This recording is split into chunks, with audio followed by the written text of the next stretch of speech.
Well, the first thing you want to teach anybody, a child, a kid, anybody, is that you'll never earn your way to freedom. You just don't. You look around and you see, Kurt Schilling, if you remember from Boston Red Sox, made $100 million a year. He's broke, bankrupt. I asked Warren Buffett, I said, what made you the wealthiest man in the world? And he smiled and he said 3 things. He said, living in America, great opportunities, having good genes, so I lived a long time, and he said, the last thing is compounded interest. And we all know about compound interest, but I give the example in the book of this guy, Theodore Johnson, worked for UPS, never made more than $14,000 in income in his entire life in a year. And in old age, he was worth $70 million. And how did he do it? All he did was he took a percentage of his income. His percentage was 20%. Now, his family said, we can't save any money. But he met a friend who said, if you pretend there's a tax, and the tax just took the money away from you, and you never see it, the money just comes out of your account and goes in an investment account, you'll be financially free. So he was disciplined. He didn't look at it. It happened. $70 million by compounding. So people's mistake is, and kids don't know this, adults don't know this, that you won't earn your way there, but you can compound your way there. What I want to do is say, where do you put that money? That's the trick, right? That's the secret. Well, the first trick is actually doing it. Almost nobody does. Right. The second trick is you really have to understand where you're going to get hurt, because the fees. The fees are just destroy people. You have a whole chapter about the fees. I was like, this is incredible. Isn't it wild? It's nuts. Like, you lose so much money just on the fees. Well, just so people have an understanding, 96% of all mutual funds never match the market. I mean, they never beat the market. So I was just on a morning show this morning, and Michael Bloomberg's, one of his guys, and some of his money. So this is the only industry I know of where people think they can be a doctor. They think they can be a financial planner. And I said to him, well, look, the statistics, Warren Buffett taught me this. He said, Ray Dalio told me this. David Swenson, who took Yale from $1 billion to $24 billion in 2 decades. These are people telling me this. Right. Nobody beats the market except a couple of unicorns that nobody has access to. And I said, I didn't say you're not one of them, but I said, here's the truth. 96% of mutual funds don't match the market. That means 4% succeed. Now, what are your chances of picking the right mutual fund? People don't know what they're doing. They put their money in a 401k. They pick a mutual fund not knowing what it is. If you play blackjack, and you and I play, and you get 2 face cards, and your inner idiot says, hit me. I want to get 1 chance in a million when you get ace. You have an 8% chance of winning. If you try to get a mutual fund, you got the 4% chance of winning. So what I show people is not only do you not get the result, thinking logically, if I hire someone else to do it, they'll do better than me. But in addition, you pay around 2,000% more than it's worth, meaning you get the same exact product, the same stocks. If you own the index, right? You own a piece of all of America's best companies, say the Vanguard 500 index, 500 top companies. That costs 0.17%, like less than 0.2% versus the average mutual fund is 3.17. So compounded over time. But first, just hear that. So you're just like, the average car sold in America is a Honda Civic. It's $20,000. You can get the Honda Civic for $20,000, or you can pay $350,000. That's the difference between 0.17 and 317. But if you look at it over a period of how old are you? 31. 31, okay. So let's assume you and a couple buddies at 35 managed to put aside $100,000, and you manage not to add any more money, but to grow it at 7% in spite of ups and downs in the market. And you're 65. How much money do you have? Well, if you paid 1% in fees, over those 30 years, your $100,000 became $574,000. Not bad for never adding another dime. Right. If you had 3% in fees, had the same growth, but 3% in fees, you now have $324,000. Almost half as much. $250,000, 77% less money. And you had the same return. It was just the fees. So the world, most people ask them, what are your fees? They have no clue. Right. So I've created a site where people can go, they can type it in, you find exactly what your fees are and what you should be paying. And it's highway robbery. Where in the world would you pay $2,000% more for the same exact product? You can only do it because the financial industry makes things so opaque, so convoluted, and people feel overwhelmed. And hard to understand. Very hard to understand. That's why I try to come in here and go, look, time to become the chess player, not the chess piece. Let me teach you so you understand what's going on. It's not that complex. They use all these big words, but when you know what's going on, you don't get screwed, and more importantly, you take advantage of the system instead of letting the system take advantage of you. Yeah, I like that. Now, you've coached some of the world's greatest athletes, former presidents, biggest CEOs. Who coaches you? I've had a lot of people asking me to ask you this question. Who mentors you? Who coaches you today? I have always looked for people that were playing the game at a different level than I am and or knew the road ahead. I always tell people anticipation is power. If you ever play a video game against a child, it's pretty disastrous, right? Maybe not for you. You're maybe a different generation. But for me, it's like, it's not the kid is faster and smarter. If they played this game before, like 8 million times. So they know the first shot's here, the second shot's here, the third shot there, and you're like reacting. So when you're reacting to things, you fail. So my mentors have been people over the year, different people. My earliest mentor was a man named Jim Rohn. He was a personal development speaker, just touched my life. Then I was involved in neurolinguistic programming, NLP, when I was, 21, 22, 23 years old. I became partners with a man named John Grinder, brilliant man, co-founder of that. But in my last couple decades, it's been people like Peter Guber, who owns the LA Dodgers and owns the Golden State Warriors NBA team, and he's just brilliant. He's got 52 Academy Award nominations, so he's a mentor for me. Paul Tudor Jones, I coach, but also I'm coached by him because we get to pitch and catch. And then, I've got some people in my life that, like Steve Wynn is a dear friend of mine, built most of Las Vegas. He's brilliant. And these guys are all 18 years my senior, so they know the road ahead. And I'm able to learn from them in advance and then kind of anticipate things. And that, to me, is incredibly valuable. Yeah, very cool. Now, I want to ask you how you personally handle a breakdown. Because I've been to your workshop, and incredible experience. Thank you. And you teach people how to overcome their fears and how to handle breakdowns. But how do you personally deal with it? And do you even have any breakdowns? Yeah, they sent me a list of questions you had just to kind of give me, that was one of the questions. And I was like, it's interesting. It's breakdowns, it's certainly not something I experience. It's not because I'm so talented or so brilliant or so fearless. It's just, you're like an athlete. You're an athlete. Yeah. You're in shape. Yeah. Right? You're not going to have a reaction in your body like somebody who doesn't take care of themselves. Right. So, I don't believe in emotional intelligence. I think it's useful, but I'm more interested in emotional fitness, because intelligence is a capability. Fitness is a state of readiness. Interesting. If you are fit, you can take that demand right now and you can deal with it. You can deal with that physical stress, that emotional stress. Same thing's true with psychological fitness, emotional fitness, right? So I'm pretty fit, and part of that is not because I'm so smart. Part of it is I've taught this for decades. I remember I had a woman who came to one of my seminars in early 80s probably, and she would run in this room, 10,000 people. I think it was, she went a couple of 10,000 person events, and she would get in this front row and fight her way through there. And she'd jump and go for it. And at one break, she came up to me, I was signing a book for her, and she says, she goes, Mr. Robbins, I've seen you at like 8 of these. She goes, I've seen you like when you're really, I know, I can hear your voice, you're hurting, or you haven't slept. And she goes, you always seem to be so up all the time. How come you're so up? And I said, well, part of it is I attend all these seminars. So I'm teaching it. So there's a fitness to that. But there's also, I've buried 3 fathers and 1 mother, and that affects your life. I've had a physician look me in the eye and say you have a tumor in your brain. Wow. And so I've had those moments that when you've had extreme stress and you push your way through it, you build psychological muscle. It's like it takes a lot to knock me off. In the early days, we didn't have $50,000 to keep the doors open. How do we do it? Then I had, graduated to $5 million. Then I graduated to a partner that mine who kind of didn't do things well, and I ended up owning $100 million because I had to take on his debts. $100 million. But when you do all that stuff, now my companies do $5 billion, a year. So you keep expanding what I would call really the circle of the threshold of your influence. Sure. Everybody has a threshold of control, and if you get beyond it, you kind of freak out. So it takes a little bit more. I can't. So you don't really have breakdowns. I don't have a breakdown. Do I get pissed off or get frustrated or tired? Yeah, but a breakdown, honestly, no. So how do you handle it if you get tired of something? I sleep when I can. Okay, cool. I mean, it's honestly, it's pretty simple. But when I've had challenging times, I mean, I have so many tools. Yeah. I pull them out. And mostly it's like you as an athlete. You don't just physically break down. Right. You take care of yourself. So you're constantly training that. I think most people don't train their mind and emotions. It's like I think the most powerful muscles to me are not physical, they're as strong as important as they are. It's like faith is a muscle, courage is a muscle, determination is a muscle, playfulness is a muscle. Passion unexpressed weakens. Faith untested gets smaller. Yeah. So I'm always, I call it deep practice. I'm always pushing myself to the edge, and pushing yourself to the edge makes you stronger. Yeah. In the book, I was really excited to hear you talk about, you say the secret to wealth is gratitude. Somewhere in the book it says that. And I think maybe it was someone else you were referencing. Yes, it came from Sir John Templeton. And every day I practice gratitude. When I wake up, and every night, I always try to say to my girlfriend or someone I'm talking to before I go to sleep, 3 things I'm most grateful for. That's great. Now, why? So I was pleased to see that. I was like, I'm on the right track if I'm living in gratitude. But why is that the secret to wealth? Well, Sir John Templeton is probably one of the greatest investors in history. People don't know his name. He started out with nothing. He wasn't Sir. He wasn't from another country. He came from the U.S. And he decided that he wanted to understand wealth, and so he saved $10,000, a huge amount of money in those days. And when Hitler invaded Poland, he developed a belief. His belief was, you make your money in times of maximum pessimism. Like if you were around in 2008, 9, you remember what it was like, right? Yeah.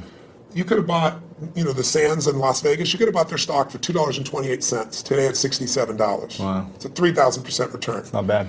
You could have bought Citibank for less than $1, right? So people in those times, he understood that. And so what he did was, and everybody thought the world was going to end, he took $10,000, he bought every stock on the New York Stock Exchange that was $1 or less, including companies everybody thought were going bankrupt.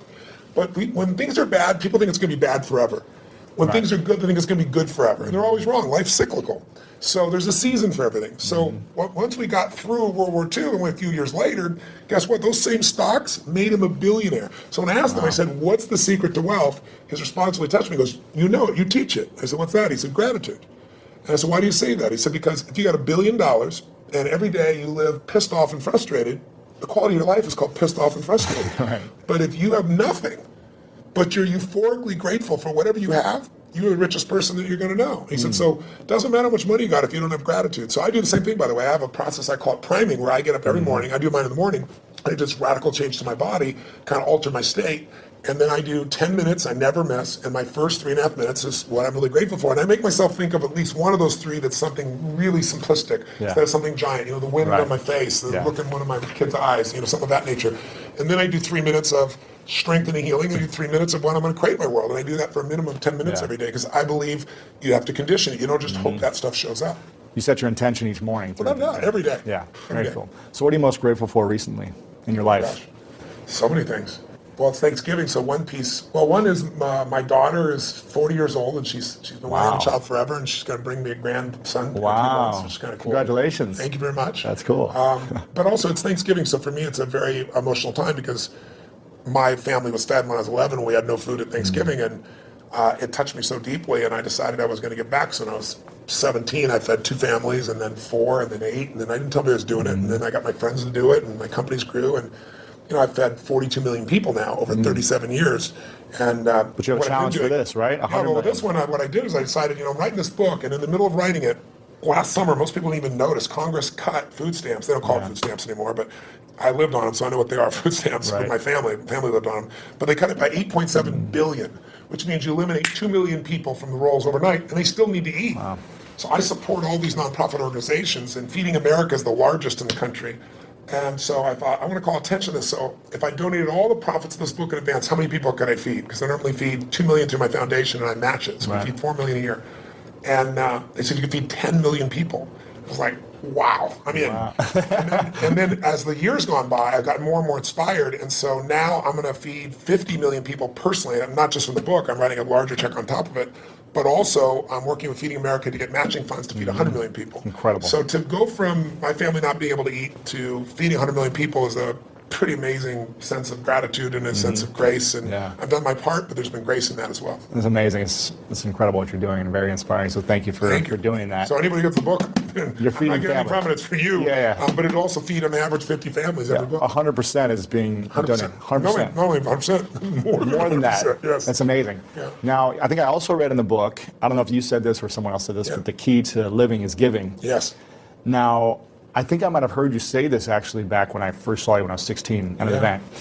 And I remember thinking, I don't have anything to give. I don't have any money. How am I supposed to invest my money? 10, 20% every month. And then how can I give on top of that? But I really understood that, it's so valuable and important to give. And I work with a lot of nonprofits myself, building schools for kids around the world. Wonderful.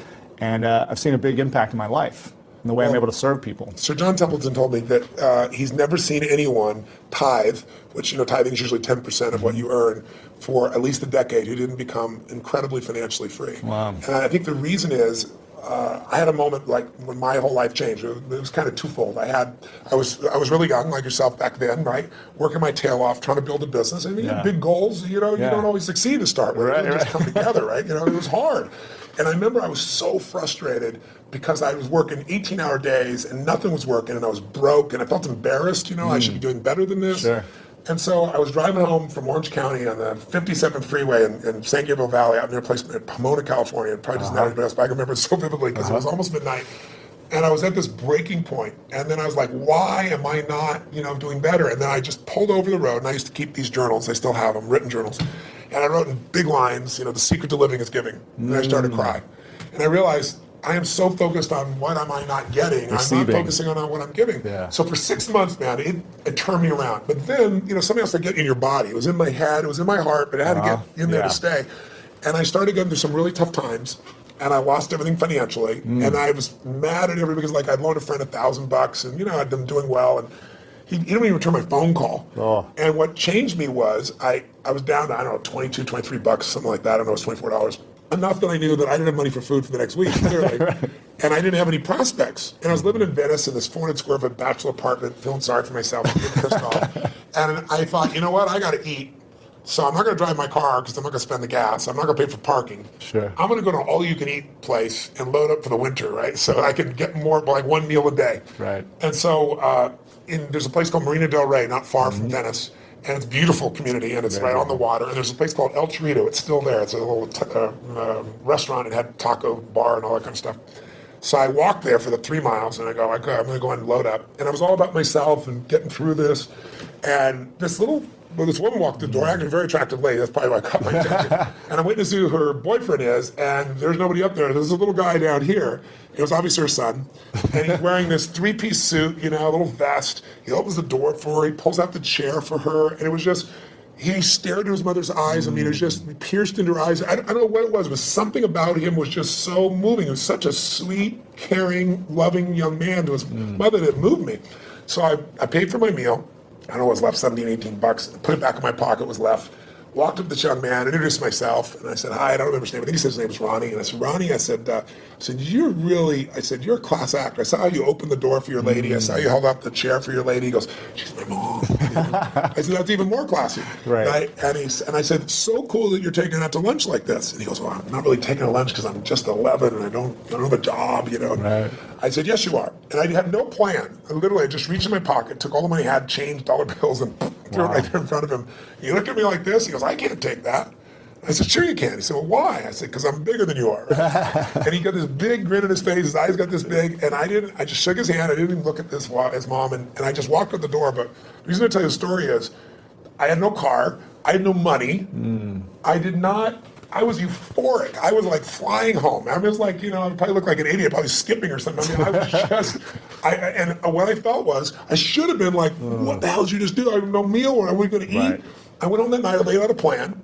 And the plan was going to take me, 10 days, 2 weeks. So I thought, well, people fast for a week. I could fast for a week, that type of thing. And I have this great mindset about it. And I woke up the next morning, and I get the old regular snail mail shows up. And it's this guy I've called a zillion times who wouldn't return my call. I open it up, there's a check, $1,000 plus interest and an apology. Wow. So I'm sitting there, and I started to cry, honestly. And I was just like, why did this happen, And I don't know if it's true, but I decided that day this happened because I did the right thing. Because I didn't have a plan. It wasn't a strategy. I just thought this little soul beside me. I knew it was right, and I did it. And I didn't do it because I thought I could or I couldn't. I didn't even think about it. And that's the day I became a wealthy man, because I didn't have any money, but scarcity left my body. And I had plenty of ups and downs since that time, in various times in my life, but I never went back to that, oh my God, how's it going to happen? Yeah. It's like breathing. Do you stop and say, God, is there going to be any air before you take a breath? You know it's going to be there. Right. You don't run your life by that aspect. And so that to me is what it's about, is showing people, if you won't give a dime out of a dollar, don't bullshit yourself. You'll never give $1 million out of 10 million or 10 million out of 100 million. It's just not going to happen. Right. But if you can do that now, you don't ever get beyond scarcity. You start behind it. You make a decision to get beyond it. So how does someone, when they're living in scarcity, they're living in fear, and it's like this emotional feeling. It's in your body, like you say, when you're like, I can't even pay for my meal. How am I going to start giving? What are some things that people can do to start overcoming that mindset, or start strengthening it, or shifting it? So I'll tell you a couple things. I'll tell you what I did when I was first on my own. I got my mom kicked my dad out when I was 17. She was a very powerful woman. I had 4 fathers, so they all learned how to get the boot. She thought I was on his side, so she kicked me out next. I was 17. She chased me out with a knife. She wouldn't have hurt me, but I wasn't going back in the room. Wow. And that's how I figured out what to do. And I didn't have a place to stay, and I ended up staying in somebody's laundry room for a while, and then I started reading and feeding my mind, and then I developed this little system, and the system was really simple, and I tell people now, as I say, number one, every single day, you got to feed and strengthen your mind. Until you do that, you're always going to be in fear, because fear is automatic. The human brain is designed for survival. It's not designed for success. Your brain is not designed to make you happy. That's your job. Right. And the only way you're going to do it is if you feed your mind, because otherwise, weeds grow automatically. My coach, my mentor, Jim Rohn, used to tell me, so Tony, every day you got to stand guard at the door of your mind. You got to watch what's going in, because if you're not careful, stuff will go in. And he said, all the times it's somebody who cares about you. He said, if your family, if your worst enemy puts sugar in your coffee, he said, what happens? I said, you got sweet coffee. He goes, what if your best friend by accident, or your family, don't mean to, they drop one drop of strychnine in your coffee, you're dead. He said, so life, sugar, and strychnine, and watch your coffee. Right. So every day I decided, I'm old enough, honestly, there was no internet those days. I'm pretty ancient. I used to go to the library, because it's the only place you go. And I'd read biographies. I'd read people's lives, and it would make me go, wait a second, as bad as I think it is, the greatest people in the world had it worse. Sure. So there's something here. So you feed your mind. Jim Rohn used to say to me, skip a meal, but don't skip reading. He said, read 30 minutes a day. I don't give a damn what it is. And today, I don't mean internet crap. I mean, read something, a biography, read something that's a strategy, read something that's going to change your life. And the second thing I tell people is feeding your mind's great, but you've got to also strengthen your body. And you do that as an athlete naturally. I learned to do that because fear is physical, right? You know where you feel it. And if you go work out, if you go lift, if you go run, even if you're out of shape, you just go for an intense walk, that experience alone changes your life. Every day of my life, the first thing I do before I do my priming, if I'm at one of my homes, I jump in some hot water for fun, and then I jump in freezing water. And I have, a river, in one of my homes in Sun Valley, and I've got cold plunges everywhere else. So I go in 57-degree water, boom. And what it does is, it's teaching my brain. I tell my brain what to do, and it does it. It doesn't feel like it, doesn't want to do it, and every cell in your body is alive, right? So it doesn't have to be 2 hours worth of something. It can be something you do for 30 seconds, but it's training your body to be strong, because a strong body creates a strong mind, and vice versa. Yeah. The third thing I tell people is find a role model. It seems impossible until you see somebody who's done it. So, Ray Dalio is one of the greatest investors in history. The guy was a caddy, right? His dad was a jazz musician. His mom was a homemaker. He's worth $14 billion. He found someone to mentor him. He found multiple people to model. Right. You don't always find a mentor, but you find somebody you can model. And when you start seeing that somebody else can do it, and you see they really did, you start to believe, you start to get certainty. And then the fourth thing I tell people is it's massive action and constantly change your approach, and then it's find somebody worse off than you are and help them. Because when you do that, it gets you out of yourself. And that's what I really have people do. That's what we do at Thanksgiving. We have our basket brigade where 2 million people get fed. Amazing. Not the one I do, the one that I get people to do. And it's amazing. People go in there and they see, my God, I thought my life was tough, but look at this person's life. It makes you appreciative. It puts life in perspective. Yeah, very cool. Now, talking about feeding the mind, if you could only leave 3 books behind, it's the end of your life. 3 books behind to your kids. Yes. And or the message to the world of here's the 3 most important books that you should read. That's tough. What are those 3 books that all the books I've read through? You can only pick 3. That's a tough one. I don't know if I can do that, but I'll tell 3 off the top of my head. I'd say Man's Search for Meaning, Viktor Frankl, because all of us in our lives are going to experience extreme stress. I don't care how much money you have, I don't care how much people love or respect you, you'll have your time. It might be a health issue in your family, it might be something happens to the economy, something happens to all of us. And so to see how people that were put in the most insane, unjust environment, people that were in Auschwitz, how they dealt with that unbelievable situation, and how the ones that thrived in spite of it, and to go through Viktor Frankl's way of understanding how to create meaning in your life. I don't think there's a more important book. I think maybe another one might be As a Man Thinketh, because it's a book that you can read dozens of times in your life. It's small, and it's the core of everything. As you think, so you are.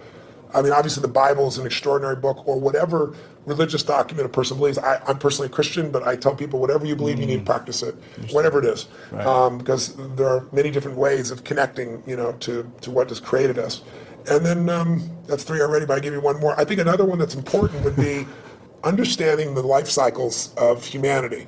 There's a book called Generations. It's a big book. It's, I think, 1,000 pages, 800 pages. Bigger than this book. Much bigger than this book. But it's a book worth reading because it shows you how, as every 100 years, 80, 100 years, we run through the same cycles. Like what we've just gone through economically in 2008 happened 80 years before. And you can go through 1,000 years of Roman history and you see it. And when you begin to be able to anticipate what's coming, you know how to take advantage of the season. Some people freeze to death in the winter. People that are prepared might snowboard or ski and have a good time. So it's a brilliant book, and it's by Strauss and Howe. It's worth reading. Cool. All right. So those are 4. I'm curious. Why didn't you recommend one of your books? I don't think I'm the best book in history. I'm just teasing. I'd frankly have put some in an event. Exactly. Yeah. Events are incredible. This is a question from your son. Yes. And I said, is there any question you haven't asked your dad that you're still curious about? And he said, yeah, He's pretty calm, actually. He's a calm guy. He's not outrageous like you. He's pretty outrageous. And he said, my dad does everything on such a big scale. Everything is big. Everything is huge, impactful. It's like the biggest it can be, the best it can be. Yeah. He said, but I wonder what's something small he's done that he's so proud of. So is there something small you've done? An example was you giving money to, that child. It was a great example of that. But is there something recently you've done that's so small that you're like really proud of? A lot of people don't think proud is a good term. I think it actually is. Ego is edging God out. That's when you make shit up to make yourself feel good. But I think if you've really done something, you have, and no one could take that from you. And so I'm proud of who I am as a man. I'm proud of the things that, what goes on when the camera's not on. And there are people around me all the time that will tell other people stories about what I'm really like. So I don't have to communicate that to people. It gets shared. So I don't know. There's so many things in life. I don't measure them as big versus small. Sure. My wife was somebody who would see one person and be thrilled, and I had to see 10,000. I think so. She's balanced it out for me. I feel like life is short, and while you're here, I want to have the most impact that I can. So I go deep and I go wide. Right. But every interaction to me is an important interaction, and sometimes that interaction is just being kind. I know it sounds stupid, but kindness can, to the right place at the right time. Somebody can be suicidal, you don't know, and you're being kind and changes their state. Yeah. It's an interesting story of there's a gentleman who wanted to kill Nixon, and he couldn't get access to Nixon. It's a true story. And so he wrote a journal, that's how we know the details of it, and he decided he's going to go after Wallace, and he's going to shoot Wallace, and he actually did do that shooting. And when they read his journal, it was fascinating. He didn't want to kill Nixon because he didn't like him or Wallace. He just wanted to be famous. He wanted to be worth something. And one of the reasons he didn't kill Nixon is he was going after Nixon, and he was this far from the president, and an old woman bumped into him just as he's reaching his pocket to get this gun. And in the middle of this, everything's frenzied. He wants to shoot, become the most famous man, another one of those assassins. And this woman grabbed his hand and said, "I'm so sorry. I'm just so sorry." Really? And he said in his journal afterwards, his hand was on the gun. Wow. And her looking in his eyes with this love in her eyes and this kindness in her eyes, he said, "I couldn't make her witness that," and he put the gun away. Oh, man. That saved Nixon's life. Wow. Right. So we went after Wallace, But that's the power of a moment of kindness. So I think we underestimate. Somebody came and fed my family when I was 11 years old, Obviously, the person must not be alive still because I've told the story these last 20 years, and they haven't reached out to me. Yeah. But, imagine what the impact of that was by that one little act of kindness. Crazy. Yeah, amazing. So you go back to 31. You're 31, you're my age. Yeah. What are the three things you do with your money based on the information in this book? We talk a lot about asset allocation. Yes. The fees, understanding where you're putting your money, and understanding finding a fiduciary, right? Yes. We talk a lot about that, but what would you do if you're making... Knowing what I know today? Yeah, go back, you're 31 years old, what would you be doing? Well, three things you do first. Well, you have a good income, so we're talking about you. Yeah, right? sure. Okay. So you're making 6 to 7 figures. Great, that's wonderful. Yeah. So what I would do in that range is I would take and I would model one of the best masters. If it was me, one of the people, asset allocation, so people are clear, is the one thing that I met with David Swenson. He took $1 billion, turned it into $24 billion in 2 decades, in 20 years. Just mind-boggling. $1 billion a year, right? Just think about that level of doubling. It's just mind-boggling. And I asked him, I said, what are the dials? What are the only dials we can touch? And he said, Tony, to increase your return, there's only a few things you can do. He said, you can make better selections of stocks. He said, you can have better timing. He said, and you can have better asset allocation. He said, the first two will never happen because the first two cost you money. Got to hire somebody. Everybody's wrong on the timing. He said, asset allocation, which simply means dividing your money into different buckets. Some of those buckets are secure so that even though you think you're going to be a genius, you're going to make money no matter what. That money grows slower, but it'll always be there, and it'll give you freedom for the rest of your life. There's a growth bucket, which is also a risk bucket. We forget that. Yeah. Because one of the things Ray Dalio taught me, he said, Tony, everybody invests in what they think they know. If you grew up with real estate, you're not a genius, but you made money in real estate because anybody can when real estate's going up. Yeah. You think you're a genius. You think you know stocks. Oh, you're a genius, in 1999, right? Sure. You're a genius in 2010 as things started to grow a bit. He said, whatever you invest in your lifetime, that area is going to drop 50 to 70%. There is zero exception. He can show you mathematically and he can show you historically. Wow. So he said, you have to diversify even though you don't want to. And you have to divide these monies up. So every one of them taught me different asset allocations. But the one that I think is the most valuable for anybody to really take advantage of is Ray Dalio's, because Ray Dalio's figured out, why is it in 2008, if your stockbroker, your financial planner said, we're going to protect you, we're going to put you half in stocks and half in bonds, why did they both go down? You weren't protected at all. Same thing happened in 2000. And he figured something out. When you think you're in a balanced portfolio, you're not balanced. And the reason is stocks are 3 times more volatile than you'll find in bonds. What does that mean? It means when you think you're 50-50, you're 50-50 with your money, but you're not 50-50 with your risk. You're 95% at risk and 5% on the good side. That's why everybody loses. So he figured a formula because he said, look, someday I'm going to be gone. Yeah. I want my kids to have the money long term. I want, all the philanthropic things I'm doing to be taken care of. So he spent 15 years studying the markets and figured out, how do I design a portfolio that'll make money every time? Like, if it loses money, it lost in 75 years, it's lost 1.6% when it's lost, but it's been right 85% of the time. Wow. If you went to Vegas and you went to a plan that worked for 75 years and made money 85% of the time, and when you lost 1.6%, and when you gained more than 10%. The biggest loss in 75 years is 3.95%, less than 4. Wow. So why did people not make it in the stock market? Because when you take a 50% hit, they all say stay in. Nobody, the average person never stays in. Sure. If you look at the last 20 years, the average person, the stock market over 20 years, from 1993 to 2013, has averaged 9.2%. Pretty cool compounding. You double your money pretty damn quick doing that. Right. But the average mutual fund investors made 2.5%. Why? Because they freak out, they sell when it goes down, they buy when it's looking good, it's just the wrong time to buy it. They don't know what to do. So what Ray Dalio's strategy does, and by the way, he's never shared this strategy ever publicly. And he gives it in here. He gives it in here, which is mind-boggling. I pushed him, I teased him, I cajoled him. In the end, I said, look, you're not taking any more money, help the average guy out. He lays it out, you can do it yourself, or you can have someone else do it for you, but it takes 15 minutes a year and 85% success over 75 years. And I can take any time period, the last 30 years. He lost money 4 times.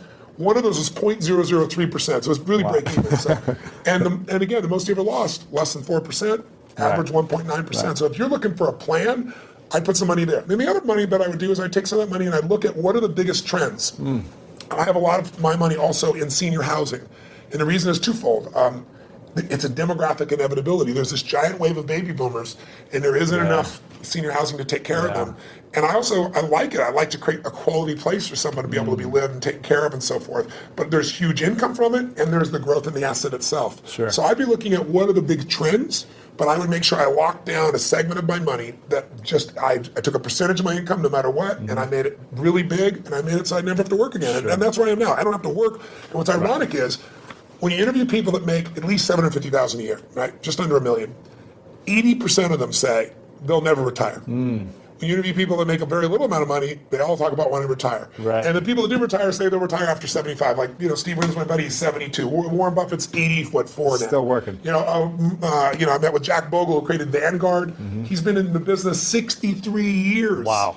He's 85 years old and such a genius. Sitting down there, he spent 4 hours with me, by the way. He came by for 45 minutes. He wrote in the book here, he goes, Tony Robbins came by for 45 minutes. 4 hours later, I had the most provocative and probing interview of my life, he said.